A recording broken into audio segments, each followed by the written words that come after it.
తీన్మార్ మల్లన్ అంటే కొంత ఇందాక చెప్పే ఇంట్రడక్షన్లో మిత్రుల కంటే శత్రువులు ఎక్కువ అని చెప్పే కదా. బయట ప్రజలు మాత్రం తీన్మార్ మల్లన్ అధికార పార్టీలో ఉన్నాడా ప్రతిపక్షంలో ఉన్నాడా, ఎమ్మెల్సీ ఉండి కూడా అధికార పార్టీని ప్రశ్నిస్తున్నాడు అని కొంతమంది. ఇప్పుడు ఒక్క విషయం చెప్తా ఉన్నా, తీన్మార్ మల్లన్న పాలసీలనే ప్రశ్నిస్తుండు.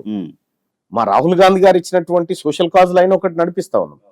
రెండోది తీన్మార్ మల్లన్న ఇప్పుడు ఒక చోట ప్రభుత్వ పాఠశాలలో అమ్మాయిలు వరుసగా నిలబడితే తప్ప మూత్ర విసర్జనకు పోలేనటువంటి పరిస్థితిలో ఉన్నప్పుడు ఆడ మా రాజకీయ నాయకుల పిల్లలు, నా బిడ్డనో నా పిల్లలు ఎవరైనా ఉంటే నాకు క్షేమ అనిపించదా? అనిపిస్తుంది. నాకు క్షేమ అనిపించదా? మరి నేను ఖచ్చితంగా ప్రశ్నిస్తా. అక్కడ బాత్రూమ్ కట్టంగా మనం ఎవడొద్దు అన్నాడు. ప్రభుత్వ పాఠశాలలో చదివేది మన పిల్లలు కాదు కాబట్టి వాళ్ళ పట్ల నిర్లక్ష్యమా అని చెప్పి మాట్లాడిన తప్పేముంది దాంట్లో? ఇది మాట్లాడొద్దని మా అధిష్టానం ఏమైనా చెప్పిందా నాకు? ఇదే చేయాలని చెప్పినాం కదా. ఇదే చేయాలనేది మా పార్టీ లక్ష్యం, మా అధిష్టానం లక్ష్యం, మా ముఖ్యమంత్రి గారి ఆలోచన కూడా గదే. ఆయన చెప్పింది ఏంటి? ప్రతి ఊర్లో ఒక స్కూల్ ఉండాలని చెప్పిండు, ప్రభుత్వ పాఠశాల, దాంట్లో వసతులు ఉండాలని చెప్పిండు. కానీ 250 మంది ఆడపిల్లలు ఉన్నటువంటి స్కూల్లో ఈ దుస్థితి ఉంటే రేపు పొద్దుగాల ఆ స్కూల్కి ఎవరైనా తల్లిదండ్రులు పంపుతారా? మరి ప్రభుత్వ విద్యను ఎట్లా కాపాడుకుంటాం? ఇది నా క్వశ్చన్. ఈడ కాకపోయినా రేపు మండలంలో అయినా అదే మాట్లాడతా. కానీ ఇక్కడ మనం గుర్తించుకోవాల్సినటువంటి అంశం ఏంటంటే, నిజంగా ప్రజలకు అన్యాయం జరిగినప్పుడు అన్యాయం అని చెప్తే తలకాయ దిగిపోతుందా? దిగిపోదు. ఆ ధైర్యం ఉండాలి కదా. ధైర్యం ఇప్పుడు తీన్మార్ మల్లన్నకి ఇంకేమైనా ఆశ ఉందా నాకేమన్నా? లేకపోతే నా ఫైల్స్ ఏమైనా పెండింగ్ ఉన్నాయా? నేను అయ్యా అనుకుని తిరగడానికి? నన్ను గెలిపించింది పేద ప్రజలు. ఈ ప్రజల కోసం, ఈ బిడ్డల కోసం నేను మాట్లాడాలి కదా. నేను ఆ పనే చేస్తున్నా. దాంట్లో తప్పేముంది? అధికార పక్షంలో ఉన్నంటే నేను ఏ పక్షంలో ఉన్నా ఈ ప్రజల పక్షంలోనే ఉంటా. అటైనా ఇటైనా ఎప్పుడైనా ప్రజల పక్షంలోనే ఉంటా. సహజంగా ఇప్పుడు మన గతంలో ఉన్నప్పుడు ఆ ప్రభుత్వాలు చేసిన పనులను విమర్శించడం, ఆయన ముద్దొచ్చి అలా వ్యతిరేకం ఉండదు కదా. నేను మారలే, నా ప్రశ్న మారలే, నేను అడగడం మారలే.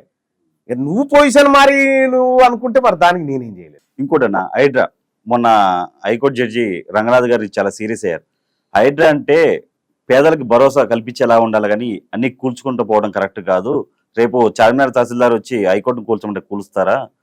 పొలిటికల్ బాస్ల కోసం పనిచేయకండి, నిజాయితీగా పనిచేయండి అని కొంచెం ఒక సీరియస్ అయినట్టు తెలుస్తుంది. సరే, కోర్టు ఏం చెప్పినప్పటికీ కూడా ఈ మూసీ పరివాహక ప్రాంతానికి సంబంధించి మూసీ డెవలప్మెంట్ కార్పొరేషన్ ఏర్పాటు చేసింది బీఆర్ఎస్ పార్టీ. కేటీ రామారావు గారు దీనిపైన రివ్యూ నిర్వహిస్తూ క్లియర్గా ఒక మాట చెప్పిండు.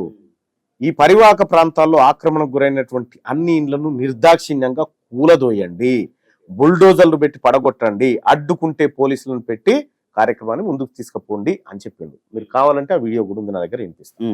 మీరే ఏర్పాటు చేస్తారు, మీరే మూసీ సుందరీకరణ అంటారు, దానికి మూసీ డెవలప్మెంట్ కార్పొరేషన్ పెట్టి ఆ కార్పొరేషన్ కు ఎల్బీ నగర్ ఎమ్మెల్యే సుధీర్ రెడ్డిని చైర్మన్ చేస్తారు, లోకేష్ కుమార్ గారు ఉంటారు. వీళ్ళందరినీ గట్టి మీరే చేసిరు ఆ కార్యక్రమం.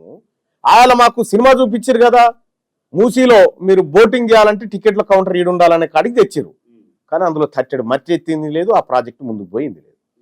ఇవాళ హైదరాబాదు ప్రాంతంలో ఇప్పుడు లండన్ నగరానికి థేమ్స్ నది ఎట్లయితే ఉందో, హైదరాబాద్ కు ఈ మూసీ అనేది కూడా అంత గొప్ప రివరు. ఒకప్పుడు ఈ నదీ పరివాహకం అంతా గొప్పగా విలసిల్లింది.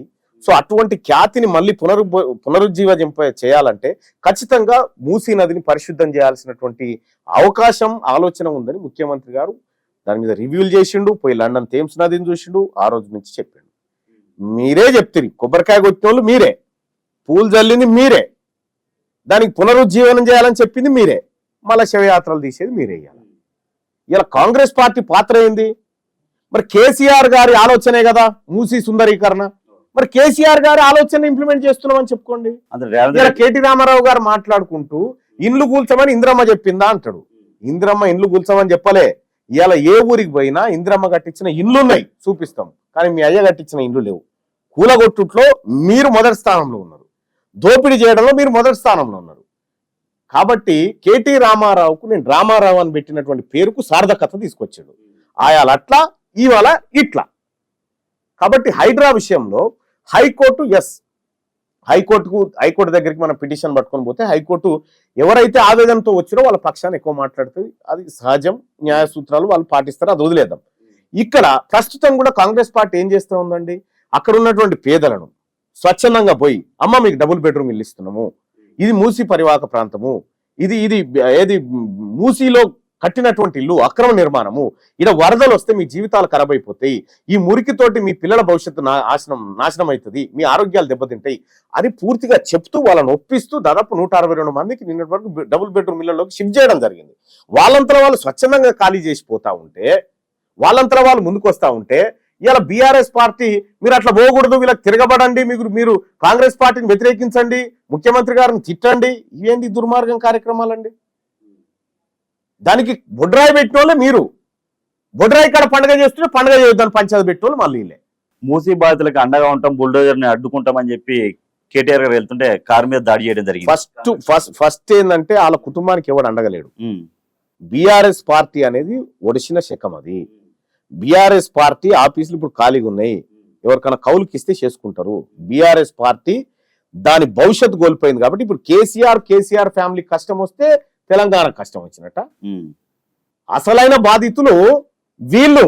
ఇలా కాళేశ్వరం ఎంక్వైరీ జరుగుతా ఉంది, ఫోన్ ట్యాపింగ్ ఎంక్వైరీ జరుగుతా ఉంది. కాళేశ్వరం ఎంక్వైరీలో అధికారులు బాస్ చెప్తే ఆయన నోటి మాటతో చేసిన మా తప్పేం లేదని చెప్పి అంత కేసీఆర్ కేలెత్తి చూపిస్తా ఉంటే ఆ అంశాన్ని మరుగున పడేయడం కోసం ఇలా మూసీ డ్రామా ఎత్తుకుంది బీఆర్ఎస్ పార్టీ. మరి ఇప్పుడు హైడ్రా స్టార్ట్ చేసింది కదన్నా, చాలా మంది పొలిటీషియన్స్, పొంగులేటి శ్రీనివాస్ రెడ్డి గారు కానీ, లేదంటే మన వివేక్ వెంకటస్వామి గానీ, చాలా మందికి ఫామ్ హౌస్ మరి FTL బఫర్ జోన్ లో ఉన్నాయి. ఎందుకు కూల్చట్లే? 100% కూల్చాలని చెప్తున్నా. ఫస్ట్ అవి కూల్చినాక పేదల కాడికి రావాలి కదా. నేను అదే చెప్తా ఉన్నా. అవి వాస్తవానికి ఎట్లుంటదంటే వెంకట్, ఈ 111 జీవో పరిధిలో గ్రామాలు ఉన్నాయి, అక్కడ అదనంగా నిర్మాణాలు చేయడానికి వీల్లేదు. నీకు అక్కడ ఆ గ్రామంలో 1 ఎకరం పొలం ఉందనుకో, దాంట్లో 90% వదిలేసేయాలి, 10% లో మాత్రమే నిర్మాణం చేసుకోవాలి. ఇది జీవో చెప్తున్నమాట. అయితే ఈ రాజకీయ నాయకులు అంతా ఏమనుకున్నారంటే, మనకున్న భూమిలో 90% వదిలేసి 10% కట్టుకోవాలనుకున్నారు. అది కాదు, మొత్తం 111 పరిధిలో ఉన్నటువంటి దాంట్లో ఎక్కడైతే గ్రామాలు ఉన్నాయో గ్రామాలలోనే, నీ పొలాలలో కాదు కట్టడానికి, వీళ్ళేమో పొలాలలో కట్టుకొని ఇది అనుకుంటారు. వాస్తవానికి 111 పరిధిలో ఉన్నటువంటి బడా రాజకీయ నాయకులే మీరు చూడండి, వాళ్ళ దిక్కు బుల్డోజర్ పెట్టినప్పుడు జనం సప్పట్లు కొట్టారు, హర్షాతిరేకాలు ప్రకటించారు. ఎస్, గొప్పగా చేస్తుంది హైడ్రా అన్నారు. ఎప్పుడైతే ఈ హైడ్రా తన పంతం చేస్తా ఉందో, హైడ్రాకు వాస్తవానికి మూసీకి సంబంధం లేదు. హైడ్రా వేరు, మూసీకి చేస్తున్నటువంటి కార్యక్రమాలు వేరు. కానీ ఈ మూసీలో జరుగుతున్నటువంటి అంశాన్ని హైడ్రాకు ముడిపెట్టి హైడ్రాను బదనాం చేసే కార్యక్రమం చేశారు. 100% వీళ్ళే కూల్చాల్సిందే.